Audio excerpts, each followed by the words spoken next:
இன்றைக்கி நம்ம 5 வகையான வெரைட்டி ரைஸ் ரொம்ப ஈஸியாக எப்படி செய்கிறதுன்னு பார்க்க போகிறோம். இந்த ரைஸ்க்கு எல்லாமே நீங்கள் சைடிஷ் இல்லாமல் அப்படியே கூட சாப்பிட்லாம். அவ்வளோ ஒரு அருமையான டேஸ்ட்டாக இருக்கும்.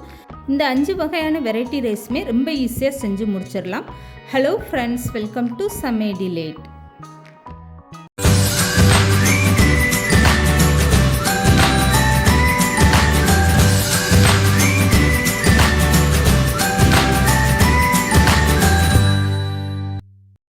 ஃபஸ்ட்டு பன்னீர் ரைஸ் எப்படி செய்கிறதுன்னு பார்க்கலாம். இதுக்காக 2 ஸ்பூன் அளவுக்கு சமையல் எண்ணெய் எடுத்துக்கோங்க. இதை ஒரு பாத்திரத்தில் சேர்த்துட்டு ஸ்டவ் ஆன் பண்ணிக்கோங்க.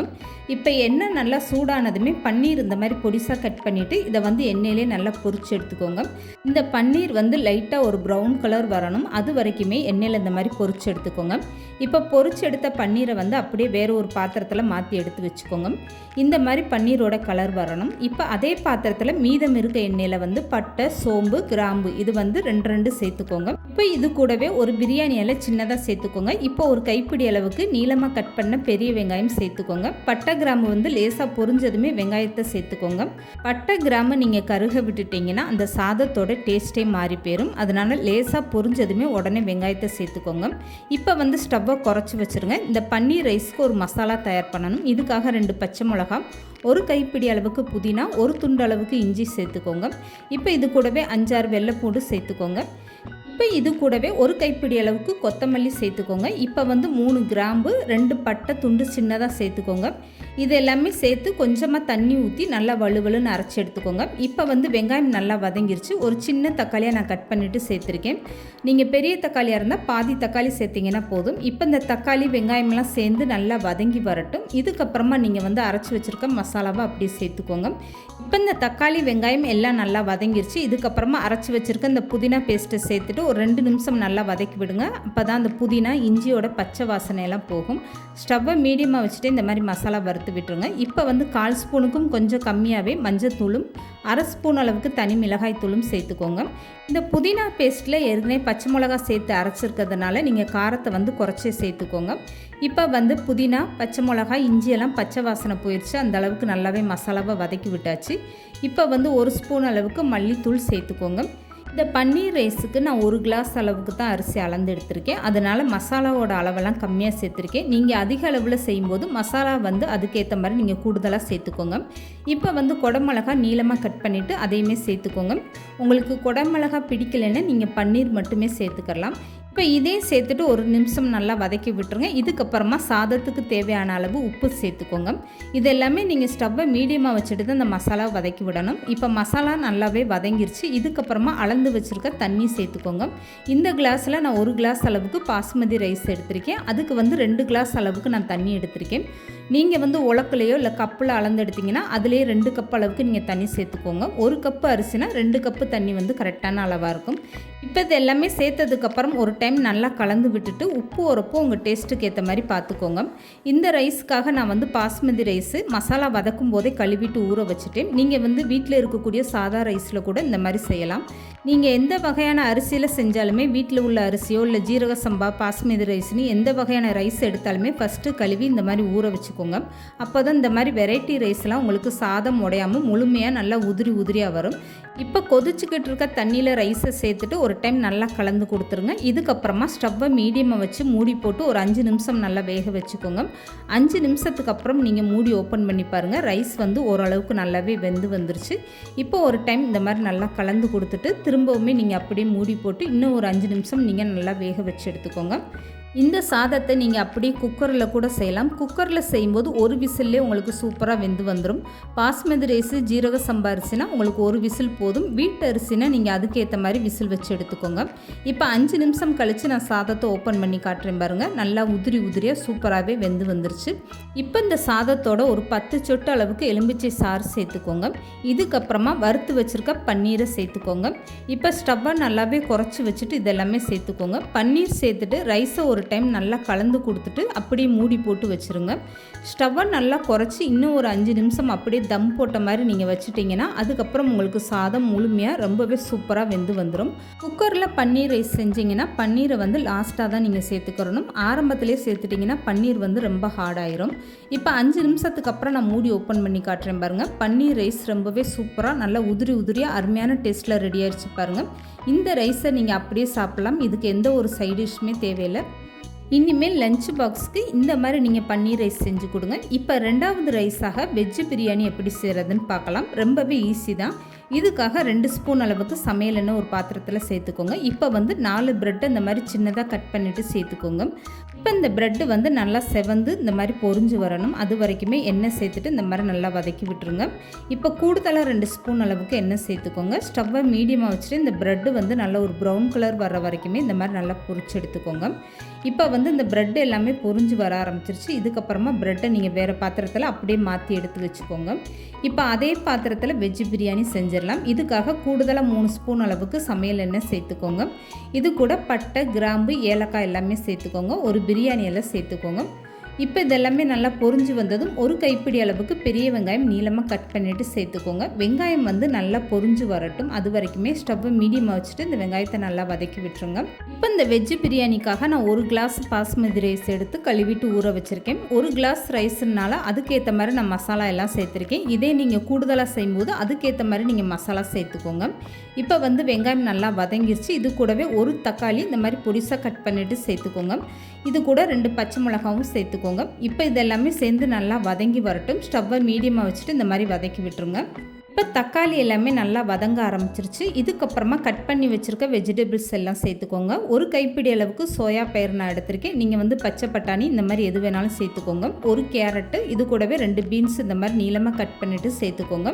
இப்போ காய் சேர்த்துட்டு ஒரு 2 நிமிஷம் இந்த மாதிரி நல்லா வதக்கி விட்டுருங்க. காயோட பச்சை வாசனையெல்லாம் போகட்டும்.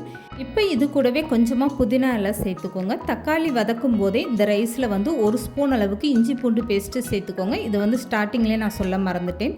இப்போ வந்து கொஞ்சமாக தேவையான அளவு உப்பு சேர்த்துட்டு இந்த மசாலா எல்லாம் நல்லா வதக்கி விட்டுருங்க. வெங்காயம், காயெல்லாம் சேர்ந்து நல்லா இந்த மாதிரி ஒன்றோடு ஒன்று வதங்கி வரட்டும். இதுக்கப்புறமா 1/2 ஸ்பூன் அளவுக்கு தனி மிளகாய்த்தூள் சேர்த்துக்கோங்க. உங்களுக்கு காரம் எந்த அளவுக்கு வேணுமோ அதுக்கேற்ற மாதிரி சேர்த்துக்கோங்க. 1 ஸ்பூன் அளவுக்கு மல்லித்தூள் சேர்த்துக்கோங்க.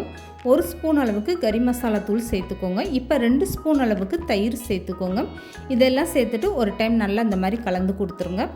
இப்போ இந்த காய் எல்லாமே வதக்கும் போது நீங்கள் ஸ்டவ்வை மீடியமாக வச்சுட்டு வதக்குங்க. அப்போ தான் அடி பிடிக்காமல் இருக்கும். இப்போ தயிரெல்லாம் சேர்த்துட்டு இந்த மாதிரி 2 நிமிஷம் வதக்கி விட்டாச்சு. இதுக்கப்புறமா அளந்து வச்சுருக்க தண்ணியை சேர்த்துக்கோங்க. 1 கிளாஸ் பாஸ்மதி ரைஸ்க்கு நான் 2 கிளாஸ் அளவுக்கு தண்ணி எடுத்திருக்கேன். இப்போ இந்த வெஜ்ஜு பிரியாணியை அப்படியே நீங்கள் குக்கரில் செய்யும்போது 1 கிளாஸ் அரிசி எடுத்துட்டால் 1.5 பங்கு அளவுக்கு தண்ணி சேர்த்துக்கோங்க. இது வந்து பாஸ்மதி ரைஸ் அரிசிக்கு கரெக்டான அளவாக இருக்கும். குக்கரில் வைக்கும்போது 1 விசில் வச்சு எடுத்திங்கன்னா போதும். இப்போ வந்து தண்ணியெல்லாம் சேர்ந்து நான் கலந்து கொடுத்துட்டேன். இதுக்கப்புறமா 2 நிமிஷம் வந்து இந்த தண்ணியோட காயெல்லாம் சேர்ந்து வேக ஆரம்பிச்சிருச்சு. இப்போ ஒரு டைம் நல்லா கலந்து கொடுத்துருங்க. இதுக்கப்புறமா ஊற வச்சுருக்க பாஸ்மதி ரைஸை அப்படியே சேர்த்துக்கோங்க. இப்போ அரிசியை தண்ணி எதுவுமே இல்லாமல் நல்லா வடிச்சிட்டு சேர்த்துக்கோங்க. அரிசி எல்லாம் சேர்த்துட்டு ஒரு டைம் நல்லா கலந்து கொடுத்துட்டு உப்பு உரப்பு உங்கள் டேஸ்ட்டுக்கு ஏற்ற மாதிரி பார்த்துக்கோங்க. இப்போ இந்த மாதிரி நல்லா கலந்து கொடுத்ததுக்கப்புறம் அப்படியே மூடி போட்டு ஒரு 5 நிமிஷம் நீங்கள் ஸ்டவ்வை மீடியமாக வச்சு வேக வச்சுக்கோங்க. இப்போ 5 நிமிஷத்துக்கு அப்புறம் நான் மூடி ஓப்பன் பண்ணி காட்டுறேன் பாருங்கள். ரைஸ் வந்து ஓரளவுக்கு நல்லாவே வெந்துருச்சு. இன்னும் கொஞ்சம் வந்து வேகணும். இப்போ இந்த ரைஸில் பாதி அளவுக்கு இந்த மாதிரி தண்ணி வற்றுனதுக்கப்புறம் இப்போ ஸ்டவ்வை நல்லாவே கம்ப்ளீட்டாக குறைச்சி வச்சுருங்க. 10 சொட்டு அளவுக்கு எலுமிச்சை சார்ந்த சாதத்தோடு சேர்த்துட்டு அப்படியே மூடி போட்டு இன்னும் ஒரு 10 நிமிஷம் அப்படியே நீங்கள் நல்லா வேக வச்சுக்கோங்க. இந்த மாதிரி ரைஸ் பண்ணும்போது எப்போதுமே ஸ்டவ்வை குறைச்சி வச்சுட்டு ஒரு 5 நிமிஷம் நல்லா வேக வச்சுக்கோங்க. அதுக்கப்புறம் லாஸ்ட்டு 10 நிமிஷம் நீங்கள் கம்ப்ளீட்டாக ஸ்டவ்வை நல்லா குறைச்சி வச்சுட்டு இந்த மாதிரி வேக வச்சு எடுத்துக்கோங்க. இப்போ 10 நிமிஷத்துக்கு அப்புறம் பாருங்கள் இந்த வெஜ்ஜு பிரியாணி எந்த அளவுக்கு நல்லா உதிரியாக வெந்துருச்சுன்னு. இதில் சேர்த்துருந்த பயிருமே நல்லா வெந்துருச்சு. இப்போ ஒன்று எடுத்து நான் கையில் அமுக்கி காட்டுறேன் பாருங்கள் எந்த அளவுக்கு நல்லா பஞ்சு போல் வெந்துருச்சுன்னு. இதில் வந்து நீங்கள் பச்சை பட்டாணி உங்களுக்கு விருப்பமான எந்த ஒரு பயிருமே சேர்த்துக்கலாம். இப்போ பயிரும் நல்லா வெந்துருச்சு, காய்களுமே நல்லா வெந்து வந்துருச்சு. இதுக்கப்புறமா கொஞ்சமாக இதுக்கு மேலே கொத்தமல்லி தூவிக்கோங்க. இப்போ பொரிச்சு வச்சுருக்க ப்ரெட்டை அப்படியே சேர்த்துக்கோங்க. இப்போ வந்து மூடி போட்டுட்டு நீங்கள் ஸ்டவ்வை ஆஃப் பண்ணிடுங்க. ப்ரெட்டு சேர்த்துட்டு இந்த ரைஸ் அப்படியே ஒரு 5 நிமிஷம் நல்லா தம் போட்ட மாதிரி அப்படியே இருக்கட்டும். 5 நிமிஷத்துக்கு அப்புறம் நீங்கள் ஓப்பன் பண்ணி பாருங்கள். இந்த ப்ரெட்டெல்லாம் சாதத்தோடு நல்லா மிக்ஸ் ஆகி ரொம்பவே சூப்பராக நல்லா வெந்து வந்துருச்சு பாருங்கள். இந்த ரைஸ் சாப்பிடும்போது உங்களுக்கு அவ்வளோ ஒரு அருமையான டேஸ்ட்டாக இருக்கும். இதுக்கு நீங்கள் சைடிஷ்ஷாக எதுவுமே தேவையில்லைங்க, அப்படியே கூட சாப்பிட்லாம். இந்த வெஜ்ஜு பிரியாணியில் சோயா பயிறு, கேரட்டு, பீன்ஸ் எல்லாம் சேர்த்துருக்கிறதுனால இந்த ரைஸை அப்படியே சாப்பிட்லாம். மணக்க அருமையான டேஸ்ட்டில் ரொம்பவே சூப்பரான வெஜ்ஜு பிரியாணி ரெடி ஆகிடுச்சு பாருங்கள். இந்த மாதிரி ஒரு வெஜ்ஜு பிரியாணி நீங்கள் லஞ்சுக்கு கொடுத்து விட்டு பாருங்கள், லஞ்ச் பாக்ஸ் மொத்தமும் காலியாகி வந்துடும். இப்போது 3வது ரைஸாக தேங்காய் பால் சாதம் எப்படி செய்கிறதுன்னு பார்க்கலாம். இதுக்காக நான் ஒரு சின்ன தேங்காவாக இந்த மாதிரி எடுத்து கட் பண்ணி வச்சுருக்கேன். உங்ககிட்ட பெரிய தேங்காவாக இருந்தால் நீங்கள் பாதி அளவுக்கு சேர்த்திங்கன்னா போதும். இப்போ இந்த தேங்காவை 1 கிளாஸ் அளவுக்கு தண்ணி சேர்த்து நல்லா மிக்ஸி ஜாரில் அரைச்சி வடிகட்டி பாலாக எடுத்து வச்சுக்கோங்க. இப்போ ஒரு அகலமான பாத்திரத்தில் 2 ஸ்பூன் அளவுக்கு சமையல் எண்ணெய், இது கூடவே பட்டை, கிராம்பு, பிரியாணி இலை, ஏலக்காய், சோம்பு 1/2 ஸ்பூன் அளவுக்கு சேர்த்துக்கோங்க. இதெல்லாம் சேர்த்து நல்லா பொரிஞ்சதுமே 1 கைப்பிடி அளவுக்கு பெரிய வெங்காயம் நீளமாக கட் பண்ணிவிட்டு சேர்த்துக்கோங்க. இப்போ ஸ்டவ்வை நல்லா வச்சுட்டு இந்த வெங்காயத்தை நல்லா வதக்கி விட்டுருங்க. வெங்காயம் ரொம்ப ப்ரௌன் கலராக வரக்கூடாது, அப்போ உங்களுக்கு தேங்காய் பால் சாதம் கலரே மாறி போயிடும். இப்போ வெங்காயம் ஓரளவுக்கு இந்த மாதிரி நல்லா வதங்கினதுமே 1 ஸ்பூன் அளவுக்கு இஞ்சி பூண்டு பேஸ்ட்டு சேர்த்துக்கோங்க. இதையும் சேர்த்துட்டு நல்லா வதக்கி விட்டுருங்க. இதுக்கப்புறமா கொஞ்சமாக புதினா இலை மட்டும் சேர்த்துக்கோங்க. இது கூடவே 2 பச்சை மிளகா சேர்த்துட்டு நல்லா வதக்கி விட்டுருங்க. இப்போ இந்த புதினா, பச்சை மிளகா, இஞ்சி பூண்டு பேஸ்ட்டெல்லாம் சேர்ந்து நல்லா இந்த மாதிரி வதங்கும் போது உங்களுக்கு ஒரு மணம் வர ஆரம்பிக்கும். இந்த ஸ்டேஜில் நீங்கள் அளந்து வச்சுருக்க தேங்காய் பாலை சேர்த்துக்கோங்க. இந்த கிளாஸில் நான் 1 கிளாஸ் அளவுக்கு பாஸ்மதி ரைஸ் எடுத்து ஏற்கனவே கழுவி நல்லா ஊற வச்சுருக்கேன். இப்போ இதில் தேங்காய் பால் நான் 1.5 கிளாஸ் அளவுக்கு சேர்த்துருக்கேன். மீதம் 1/2 கிளாஸ் தண்ணி நான் சேர்த்துருக்கேன். இப்போ இந்த தேங்காய் பால் சாதத்துக்கு தேவையான அளவு உப்பு சேர்த்துக்கோங்க. இதுக்கப்புறமா ஊற வச்சுருக்க அரிசியும் அப்படியே சேர்த்துக்கோங்க. தண்ணியை நல்லா வடிச்சிட்டு இந்த அரிசியெல்லாம் சேர்த்துக்கோங்க. இந்த ரைஸை நீங்கள் குக்கரில் செஞ்சிங்கன்னா 1 கிளாஸ் அரிசினா 1.5 கிளாஸ் அளவுக்கு தண்ணி வச்சுக்கோங்க. குக்கரில் 1 விசில் வச்சிங்கன்னா போதும். ரொம்பவே சூப்பராக 10 நிமிஷத்தில் உங்களுக்கு சாதம் ரெடி ஆயிரும். இப்போ இந்த தேங்காய் பால் சாதத்தை ஒரு டைம் நல்லா கலந்து கொடுத்துட்டு மூடி போட்டு வச்சுருங்க. இப்போ மூடி போட்டதுமே இந்த சாதம் நல்லா கொதிக்க ஆரம்பிச்சிடும். கொதிச்சதுமே ஸ்டவ்வை நல்லா ஃபுல்லாகவே குறைச்சி வச்சுட்டு ஒரு 10 நிமிஷம் நீங்கள் வேக வச்சு எடுத்துக்கோங்க. இப்போ 10 நிமிஷத்துக்கு அப்புறம் நான் மூடி ஓப்பன் பண்ணி காட்டுறேன் பாருங்கள். இந்த சாதம் எந்த அளவுக்கு நல்லாவே வெந்துருச்சு பாருங்கள். இதுக்கப்புறமா நீங்கள் ஸ்டவ்வை ஆஃப் பண்ணிவிட்டு அப்படியே மூடி போட்டு ஒரு 5 நிமிஷம் நீங்கள் அப்படியே மூடி ஓப்பன் பண்ணாமல் வச்சுருங்க. 5 நிமிஷத்துக்கு அப்புறம் நீங்கள் மூடி ஓப்பன் பண்ணி பார்த்தீங்கன்னா தேங்காய் பால் சாதம் நல்லா உதிரியாக ரொம்பவே சூப்பராக இருக்கும். இப்போ அடுத்ததாக 4வதாக பீட்ரூட் சாதம் எப்படி செய்கிறதுன்னு பார்க்கலாம். இதுக்காக 2 ஸ்பூன் அளவுக்கு சமையல் எண்ணெய் சேர்த்துக்கோங்க. இது கூடவே 1 ஸ்பூன் அளவுக்கு ஜீரகம் சேர்த்துக்கோங்க. 1/2 ஸ்பூன் அளவுக்கு சோம்பு சேர்த்துக்கோங்க. இப்போ இது கூடவே 2 கிராம்பு, ஒரு சின்ன துண்டு பட்டை, ஒரு ஏலக்காய், ஒரு பிரியாணி இலை இந்த மாதிரி சின்னதாகவே சேர்த்துக்கோங்க. இப்போ இது எல்லாமே பொரிஞ்சதுக்கப்புறமா 1 கைப்பிடி அளவுக்கு பெரிய வெங்காயம் நீளமாக கட் பண்ணிவிட்டு சேர்த்துக்கோங்க. இப்போ வெங்காயம் நல்லா வதங்கி வரட்டும். இந்த மாதிரி நல்லா வெங்காயம் வதங்கி வந்ததுக்கப்புறமா இது கூடவே கொஞ்சமாக கருவேப்பிலை சேர்த்துக்கோங்க. இதையும் சேர்த்துட்டு நல்லா வதக்கி விட்டுருங்க. நார்மலாக நம்ம வீட்டில் பீட்ரூட் பொரியெல்லாம் செய்யும்போது சில பேர் எனக்கு பீட்ரூட் பிடிக்கலைன்னு சொல்லிடுவாங்க. அந்த மாதிரி உள்ளவங்களுக்கு நீங்கள் இந்த மாதிரி ஒரு ரைஸ் வச்சு கொடுங்க. இதில் பீட்ரூட் சேர்த்துருக்க மாதிரியே இருக்காது, அவ்வளோ ஒரு அருமையான டேஸ்ட்டாக இருக்கும். இப்போ வெங்காயம் நல்லா வதங்கினதுமே கொஞ்சமாக புதினா இலை, 2 பச்சை மிளகா சேர்த்துட்டு நல்லா வதக்கி விட்டுருங்க. இப்போ இந்த பீட்ரூட் ரைஸ்க்காக நான் 1 கிளாஸ் அளவுக்கு அரிசி அளந்து எடுத்திருக்கேன். இதுக்காக நான் பெரிய பீட்ரூட்லேருந்து பாதி அளவுக்கு மட்டும்தான் எடுத்திருக்கேன். நம்ம வீட்டில் தேங்காய் பூ திருவுறதுக்காக கட்டை வச்சுருப்போம்ல, அதில் நீங்கள் இந்த மாதிரி பொடிசாக துருவி எடுத்துக்கோங்க. அப்போ தான் உங்களுக்கு ரைஸோட இந்த பீட்ரூட் தெரியாது, நல்லா வெந்து வந்துடும். இப்போ இந்த பீட்ரூட்டை வெங்காயத்தோடு சேர்த்துட்டு ஒரு 2 நிமிஷம் இந்த மாதிரி நல்லா வதக்கி விட்டுருங்க. இந்த பீட்ரூட்டோட பச்சை வாசனையெல்லாம் போயிடும். இப்போ சாதத்துக்கு தேவையான அளவு உப்பும், 1/2 ஸ்பூன் அளவுக்கு தனி மிளகாய்த்தூளும், 1 ஸ்பூன் அளவுக்கு மல்லித்தூள் சேர்த்துக்கோங்க. இது கூடவே 1/2 ஸ்பூன் அளவுக்கு கறி மசாலா தூள் சேர்த்துக்கோங்க. இப்போ 2 ஸ்பூன் அளவுக்கு தயிர் சேர்த்துக்கோங்க. இதெல்லாம் சேர்த்துட்டு ஒரு டைம் நல்லா கலந்து கொடுத்துருங்க. ஸ்டவ்வை மீடியமாக வச்சுட்டு இந்த மாதிரி நல்லா கலந்து கொடுத்துருங்க. நான் இன்றைக்கி சேர்த்துருக்க மசாலா 1 கிளாஸ் ரைஸுக்கு அதுக்கேற்ற மாதிரி நான் பீட்ரூட்டு மசாலா எல்லாம் சேர்த்துருக்கேன். நீங்கள் கூடுதலாக செய்யும்போது அதுக்கேற்ற மாதிரி நீங்கள் சேர்த்துக்கோங்க. இப்போ பீட்ரூட் 2 நிமிஷம் நல்லா வதங்கினதுமே 1 கிளாஸ் அளவுக்கு தேங்காய் பால் சேர்த்துக்கோங்க. 1 கிளாஸ் அளவுக்கு தண்ணி சேர்த்துக்கோங்க. இதெல்லாம் சேர்த்துட்டு இந்த மாதிரி நல்லா கலந்து கொடுத்துருங்க. இதுக்கப்புறமா மூடி போட்டு அப்படியே வச்சுருங்க. இந்த தண்ணி நல்லா ஒரு கொதி வரட்டும். அதுக்கப்புறமா ஊற வச்சுருக்க அரிசியை சேர்த்துக்கலாம். தாளித்து விடும்போதே நீங்கள் ரைஸ் எடுத்து நல்லா கழுவிட்டு ஊற வச்சுருங்க. எந்த ஒரு வெரைட்டி ரைஸுக்குமே நீங்கள் முன்னாடியே அரிசி எடுத்து ஊற வச்சாதான் ரைஸ் உடையாமல் வரும். நான் இன்றைக்கி பீட்ரூட் சாதத்துக்காக பாஸ்மதி ரைஸ் எடுத்திருக்கேன். நீங்கள் வீட்டில் உள்ள ரைஸில் கூட செய்யலாம். இப்போ வந்து தண்ணி நல்லா கொதி வந்துருச்சு. ஊற வச்சுருக்க பாஸ்மதி ரைஸை தண்ணியை வடிச்சிட்டு அப்படியே சேர்த்துட்டு ஒரு டைம் நல்லா கலந்து கொடுத்துருங்க. இதுக்கப்புறமா நீங்கள் ஸ்டவ்வை மீடியமாக வச்சுட்டு மூடி போட்டு ஒரு 5 நிமிஷம் நல்லா வேக வச்சுக்கோங்க. இந்த பீட்ரூட் ரைஸை நீங்கள் குக்கரில் செய்யும்போது 1 கிளாஸ் ரைஸ்னால் 3/4 கிளாஸ் அளவுக்கு தேங்காய் பாலும் 3/4 கிளாஸ் அளவுக்கு நீங்கள் தண்ணியும் சேர்த்துக்கோங்க. இப்போ 5 நிமிஷத்துக்கு அப்புறம் இந்த ரைஸ் நல்லாவே வெந்துருச்சு பாருங்கள். நான் மூடி ஓப்பன் பண்ணி காட்டுறேன். இந்த பீட்ரூட் ரைஸில் பீட்ரூட் சேர்த்ததே தெரியல பாருங்கள். சாதத்தோடு சேர்ந்து நல்லா வெந்து வந்துருச்சு. இப்போ வந்து ஒரு டைம் நல்லா கலந்து கொடுத்துட்டு திரும்பவுமே ஒரு 5 நிமிஷம் நீங்கள் மூடி போட்டு வச்சுருங்க. இப்போ வந்து ஸ்டவ்வை நல்லா கம்ப்ளீட்டாக குறைச்சி வச்சிட்டிங்கன்னா போதும். மீதம் இருக்க தண்ணியெல்லாம் நல்லா வற்றிட்டு இந்த சாதம் நல்லா உதிரியாக வந்துடும். இப்போ 5 நிமிஷத்துக்கு அப்புறம் நீங்கள் ஸ்டவ்வை ஆஃப் பண்ணிவிட்டு மூடி ஓப்பன் பண்ணி பாருங்கள். சாதம் எந்த அளவுக்கு நல்லா உதிரியாக ரொம்பவே சூப்பராக வந்திருக்கு பாருங்கள். இதில் வந்து நீங்கள் கொஞ்சமாக நெய் சேர்த்து அதில் முந்திரி பருப்பு வறுத்துட்டு நீங்கள் இப்படி சேர்த்துக்கோங்க. இதுக்கப்புறமா ஒரு டைம் நல்லா கலந்து கொடுத்துருங்க. அவ்வளோதாங்க, ரொம்பவே சூப்பரான டேஸ்ட்டில் பீட்ரூட் ரைஸ் ரெடி ஆயிடுச்சு பாருங்கள். இந்த மாதிரி ஒரு ரைஸ் செஞ்சு கொடுத்தீங்கன்னா யாருமே வேண்டான்னு சொல்ல மாட்டாங்க.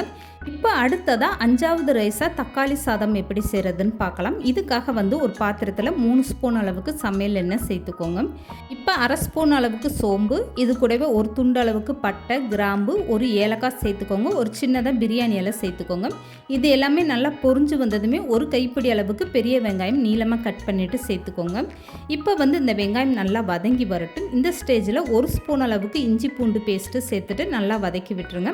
வெங்காயம் வதக்கும் போது இதோட 2 பச்சை மிளகாய் சேர்த்துட்டு நல்லா வதக்கி விட்டுருங்க. இப்போ இஞ்சி பூண்டோட பச்சை வாசனையெல்லாம் போயிடுச்சு. இதுக்கப்புறமா நான் 4 தக்காளி பெரிய தக்காளியை எடுத்து கட் பண்ணி மிக்ஸி ஜாரில் சேர்த்து அரைச்சி எடுத்திருக்கேன். இப்போ அரைச்சி எடுத்துக்கிட்ட தக்காளி பேஸ்ட்டு அப்படியே வெங்காயத்தோடு சேர்த்துட்டு நல்லா இந்த மாதிரி கலந்து கொடுத்துருங்க.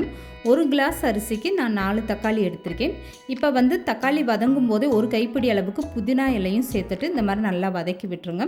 இந்த தக்காளியோட பச்சை வாசனையெல்லாம் போய் நல்லா இந்த மாதிரி வதங்கி வரட்டும். அதுக்கப்புறமா 1/2 ஸ்பூன் அளவுக்கு தனி மிளகாய் தூள் சேர்த்துக்கோங்க. இப்போ வந்து 1 ஸ்பூன் அளவுக்கு மல்லித்தூள் சேர்த்துக்கோங்க. 1 ஸ்பூன் அளவுக்கு கறி மசாலா தூள் சேர்த்துக்கோங்க. இதெல்லாம் சேர்த்துட்டு இந்த மசாலாவோட பச்சை வாசனை போகிற வரைக்கும் நல்லா வதக்கி விட்டுருங்க. தக்காளி சாதத்துக்கு இந்த அளவுக்கு நீங்கள் நல்லா வதக்குனீங்கன்னா தான் ரைஸ் வந்து உங்களுக்கு உதிரியாக வரும். இப்போ சாதத்துக்கு தேவையான அளவு உப்பு சேர்த்துட்டு நல்லா வதக்கி விட்டுருங்க. இப்போ இந்த மசாலா நல்லா வதங்கினதுக்கப்புறமா ஊற வச்சுருக்க மீல் மேக்கரை சேர்த்துக்கோங்க. இந்த மாதிரி நீங்கள் மீல் மேக்கர் சேர்த்து தக்காளி சாதம் செய்யும்போது எந்த ஒரு சைட் டிஷ்ஷுமே வேணாம், சாப்பிட்றதுக்குமே ரொம்ப அருமையான டேஸ்ட்டாக இருக்கும். இப்போ இந்த மசாலா வதக்கும் போதே நான் ரைஸ் வந்து எடுத்து கழுவி ஊற வச்சுட்டேன். 1 கிளாஸ் பாஸ்மதி ரைஸுக்கு 2 கிளாஸ் அளவுக்கு தண்ணி சேர்த்திங்கன்னா போதும். இது வந்து கரெக்டான அளவு. இப்போ வந்து இந்த மசாலா எல்லாமே நல்லா வதங்கினதுக்கப்புறமா அளந்து வச்சுருக்க தண்ணியை சேர்த்துட்டு ஒரு டைம் நல்லா கலந்து கொடுத்துருங்க. இதுக்கப்புறமா உப்பு உரப்பு உங்கள் டேஸ்ட்டுக்கு ஏற்ற மாதிரி பார்த்துக்கோங்க. இப்போ வந்து நான் 1 கிளாஸ் அரிசியை வந்து ஏற்கனவே கழுவி ஊற வச்சுருக்கேன். இந்த கிளாஸில் 1 கிளாஸ் அளவுக்கு நான் எடுத்திருக்கேன்.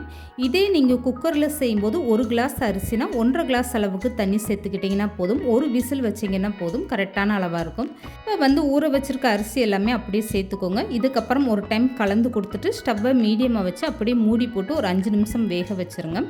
5 நிமிஷம் நல்லா வெந்ததுக்கப்புறமா நான் மூடி ஓப்பன் பண்ணி காட்டுறேன் பாருங்கள். எந்த அளவுக்கு சாதம் வெந்திருக்குன்னு பார்க்கலாம். இப்போ பாருங்கள், சாதம் வந்து தண்ணியெல்லாம் நல்லா வற்றிட்டு ஓரளவுக்கு நல்லாவே வெந்து வர ஆரம்பிச்சிருச்சு. இதுக்கப்புறமா நீங்கள் கம்ப்ளீட்டாக ஸ்டவ்வை நல்லா குறைச்சி வச்சுட்டு இன்னும் ஒரு 5 நிமிஷம் அப்படியே மூடி போட்டு வச்சுருங்க. இது வந்து நல்ல தம் போட்ட மாதிரி உங்களுக்கு சாதம் வந்து நல்லா உதிரியாக ரொம்பவே சூப்பராக வெந்து வந்துடும்.